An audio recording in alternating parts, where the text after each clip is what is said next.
mandolins, some violins, electric guitar, piano, and the Crotsville Fire Company.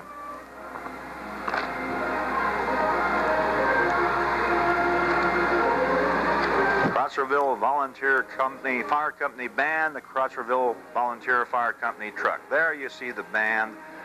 Super Service loaned them a tractor to pull their float through, and the music is coming in loud and clear, and I'm sure you can hear it even though I'm in the control center inside of Marge Spade's house.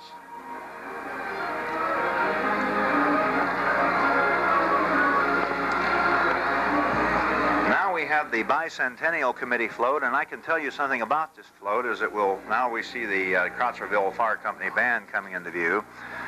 The Bicentennial Committee float has authentic uniforms. The baseball uniform of John Sailors, which was sponsored by Forty Walder. The Boy Scout uniform was given by Mr. Bob Etzler.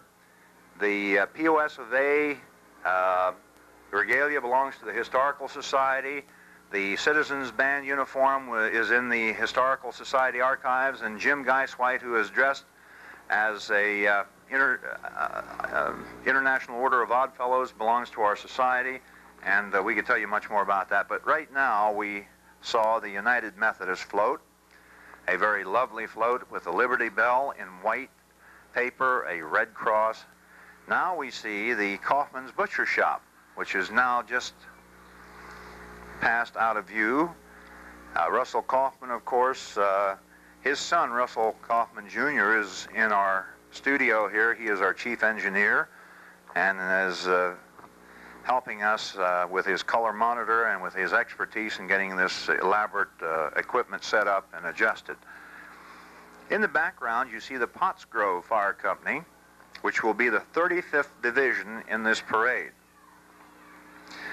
And following that will be the Kramer Fire Company, then the Beavertown's Women's Clubs, the Girl Scout Marching Group, the Girl Scout Float, Mary Ann's Beauty Shop, McClure Volunteer, the McClure Women's Club, and the Northumberland Fire Company number 1. But what you're seeing right now is the Pottsgrove Fire Company.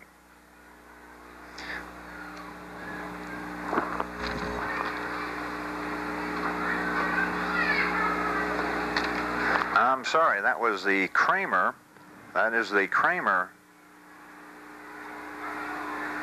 Fire Company. And the Beavertown Women's Club float is the thing you're looking at right now.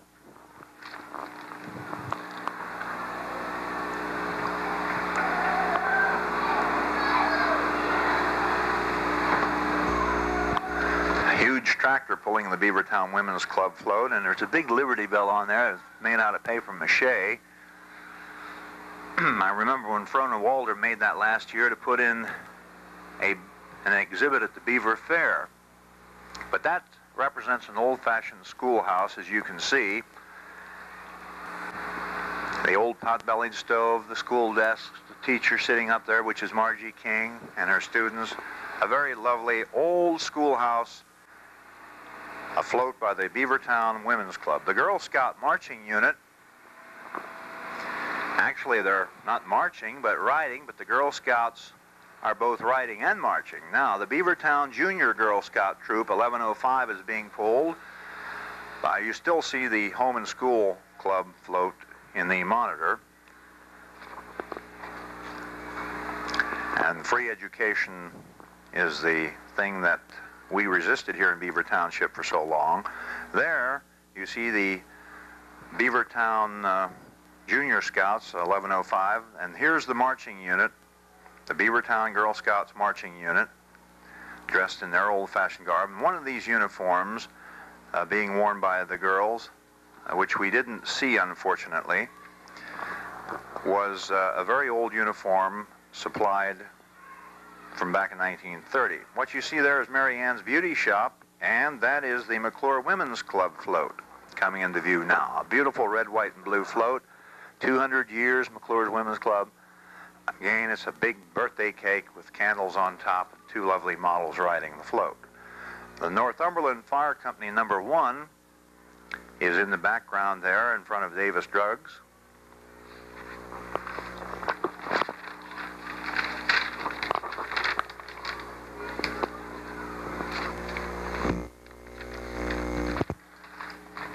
And that is the 42nd unit in the parade so far. The American Legion Drum Corps is supposed to be in between, is supposed to be the next division, but I don't see the American Legion Drum Corps. I hear them, but I don't see them yet. Here's an old car, which I can't identify. It's not on my program here. It's not on my schedule, and he's certainly performing a ritualistic drive. It may well be part of the Northumberland Fire Company #1 unit. And he's having a lot of fun driving around. The kids are laughing and getting a big kick out of this little car. It looks like a King Midget. In fact, I'm sure it is. My dad had one of those at one time, and they are a lot of fun to drive. We seem to have a small break in the parade, and the American Legion Drum Corps is the next division, which is now up in front of the judges' stand. It'll be about a minute or two before that unit gets here. So this is WBVT TV, Channel 3 in Beavertown, bringing you the 1976 version of the Beavertown Firemen's Bicentennial Parade. While we have this break in the parade, we'd like to announce some of the winners of the Beavertown Bicentennial Home Decoration Contest. Of course, when you see this played back, it will be several weeks after the parade, but perhaps many of you will not have heard who did win the various prizes. In the Best Floral Decorations, Mr. and Mrs. David Coons, and that should come as no surprise, were the first place winners. Mr. and Mrs. Joe Norman placed second, and Mr. and Mrs. Brufine Thoman placed third. Because of the many floral decorations around town, 3 prizes didn't seem enough to the judges, so there were 3 honorable mentions. Mr. and Mrs. Clark Allmiller, Mr. and Mrs. Lewis Hetrick, and Mr. and Mrs. Gary Nairhood won honorable mention for their floral unit. We'll give you more prize winners in a moment, but right now we have the Beaver Springs American Legion Drum Corps, which appears at very many parades. They're a very popular marching group. As you can see, their black and white uniforms, their fine music, adds a good deal of charm to any parade. That's why they're in such great demand.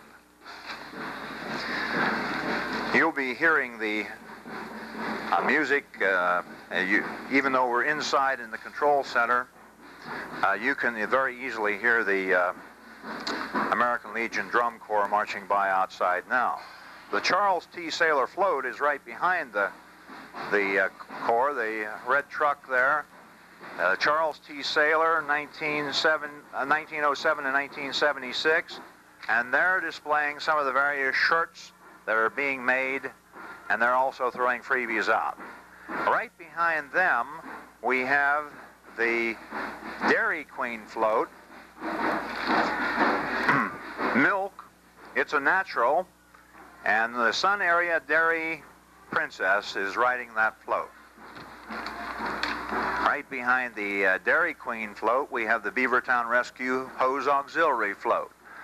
Very popular, red, white, and blue again, and a colonial man and his wife seated at a table, as you can see. And now coming into view is Klein's Service Station float. And unfortunately, we won't get the best sort of view of Klein's Service Station, but it's a wishing well, colonial lady by wishing well, and there is something which we'll not be able to see. Our monitor, we're trying to pan down now to get that, but I'm afraid we won't. There's the wishing well, and there's the colonial lady, and we're endeavoring to, no, we'll not get the right. Now, coming into view will be the Brooklyn Hose Company. There's the Brooklyn Hose Company from Lewistown. That's the Brooklyn Hose Company ambulance, and the Brooklyn Hose Company pumper, ladder truck, and the Hose Company, Brooklyn Hose Company pumper. It's the ladder truck right there in the middle, and the pumper following it. They originally were scheduled to have 4 pieces of equipment, but at the last minute decided to keep 1 piece in reserve up in Lewistown.